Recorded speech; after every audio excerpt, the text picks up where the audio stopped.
আমরা সরকারকে বলতে চাই, আপনারা বাইরের শক্তিকে ভয় পাবেন না, শুধু উদ্যোগ নেন, দেখবেন দেশের মানুষ না খেয়ে আপনাদের সাথে থাকবে।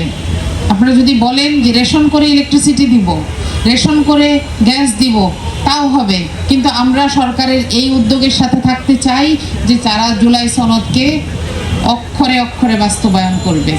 আমি একজনকে একটু শুধরে দিতে চাই, সংসদে ওসমান হাদির নাম বলিনি, একজন অভিযোগ করেছেন, এই কথাটা, অভিযোগটা ঠিক না।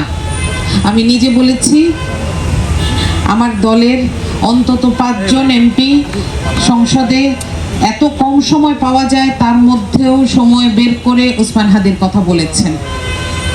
সুতরাং আমরা কোনোদিন ভুলে যাইনি, এই ব্যাপারে আপনাদেরকে কথা দিতে পারি।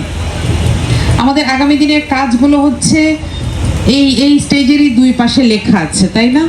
প্রথম কথা হচ্ছে আমরা ইনসাফটা চাই, এটা যদি আমাদের শত্রুর সাথেও হয় সেটাও চাই।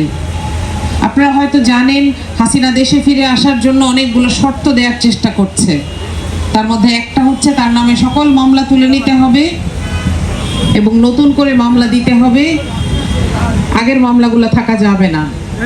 এটা শুধু আমাদের একজন স্বৈরাচারের বিচারের ব্যাপার না, এটা আমাদের দেশের সার্বভৌমত্বের ব্যাপার। আমরা বিচার চাই, কিন্তু হ্যাঁ, আমরা ইনসাফটা চাই। আর স্টেজের আরেক পাশে কি লেখা আছে বলেন তো?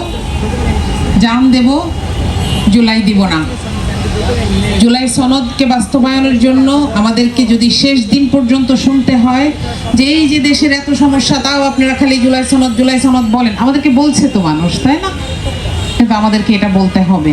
আমি এখানে একটা কথা বলার মাধ্যমে শেষ করতে চাই, সেটা হচ্ছে জুলাই সনদ বাস্তবায়ন খুব সহজ কাজ না। এর বাস্তবায়ন শুরু হলে সরকারের মধ্যে, প্রশাসনের মধ্যে, বিচার ব্যবস্থার মধ্যে একটা বিরাট ম্যাসাকার লেগে যাবে। এই রিস্ক সরকারের নিতে হবে, কারণ 26-এর নির্বাচনে আমরা যে সরকারটাকে পেয়েছি সেটা কোনো সাধারণ সরকার নয়। সেখানে সরকারে এমন মানুষ আছেন, সরকার এবং বিরোধী দলে এমন মানুষ আছেন, সংসদে যারা বসেন সেখানে এমন মানুষ আছেন যাদের পরিবারের মানুষ গুম হয়ে গেছে, আজও পাওয়া যায়নি। সুমন কিংবা ইলিয়াস আলীর কথা যদি মনে করি, এখানে এমন মানুষ ছিলেন যারা ফাঁসির সেল থেকে ফেরত এসেছেন, আছেন না? সুতরাং এই সরকার না পারলে এর পরের সরকার আর পারবে না।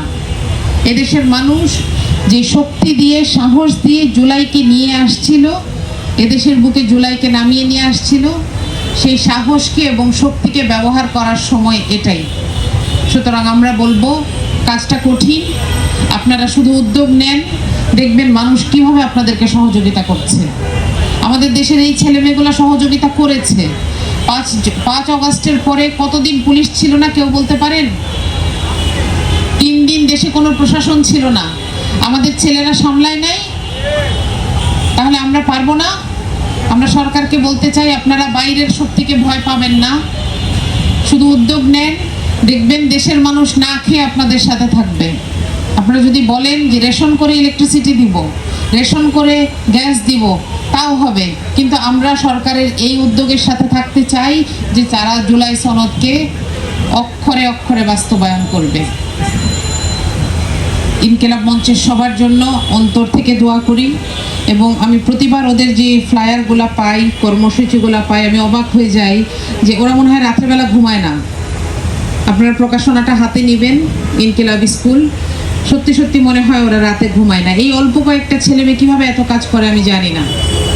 সুতরাং ওদেরকে একটু খেয়াল রাখবেন, ওদেরকে নজরে রাখবেন, ওদেরকে স্নেহ দেবেন, এবং সর্বোপরি ইনকিলাব মঞ্চের যে কাজ সেটাকে আপনি আমি সবাই এগিয়ে নিয়ে যেতে হবে, এটা কারোর একার ঠেকা না। ইনশাআল্লাহ আপনারা সবাই আমার জন্য দোয়া করবেন। আসসালামু আলাইকুম।